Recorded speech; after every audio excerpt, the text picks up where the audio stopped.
12 साल तक उसे पता था कि उसका पति बेवफा है, लेकिन उसने कभी एक शब्द नहीं कहा। वह उसकी परवाह करती थी, एक अच्छी पत्नी थी। जब तक अपनी मौत के बिस्तर पर उसने एक ऐसी बात फुसफुसाई जिससे वह स्तब्ध और बेदम हो गया। असली सजा तो अभी शुरू हुई थी।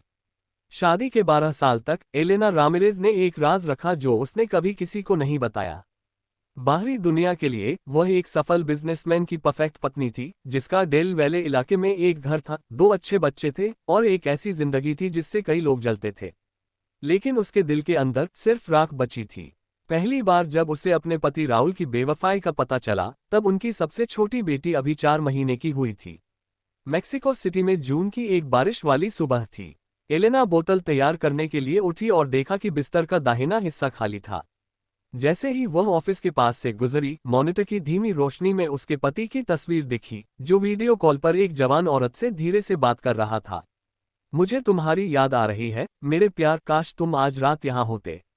राहुल की आवाज धीमी थी, लगभग कोमल, एक ऐसी कोमलता जो एलेना ने अपने लिए कभी नहीं सुनी थी। उसकी उंगलियां कांप रही थीं। बोतल फर्श पर गिरी और धीरे धीरे लुढ़की, लेकिन अंदर जाकर चीखने के बजाय वह बस मुड़ गई। वह कमरे में वापस आए, अपने बच्चे को गले लगाया और छत को घूरते हुए समझ गई कि उसके अंदर कुछ मर गया है। उस रात से एलेना ने चुप रहने का फैसला किया। बच्चों के सामने जलन, कोई स्कैंडल, कोई आंसू नहीं थे। सिर्फ शांति थी। राहुल अपनी जिंदगी में आगे बढ़ता रहा, बिजनेस ट्रिप के साथ, देर रात तक मीटिंग के साथ, महंगे गिफ्ट के साथ, जिनसे उसे लगता था कि शांति खरीदी जा सकती है। और एलेना भी अपनी जिंदगी में आगे बढ़ती रही, अपने छोटे से साइकोलॉजी ऑफिस में काम करती रही, हर पैसों बचाती रही, सिर्फ अपने और अपने बच्चों डिएगो और कैमिला के लिए एक इमोशनल जगह बनाती रही। कभी कभी उसकी सहेलियां उसकी तारीफ करती, तुम कितनी लकी हो एलेना, तुम्हारा पति तुम्हारे साथ रानी जैसा बर्ताव करता है। वह हल्की सी मुस्कुराए, हाँ, मुझे जो चाहिए वो मेरे पास है, मेरे बच्चे।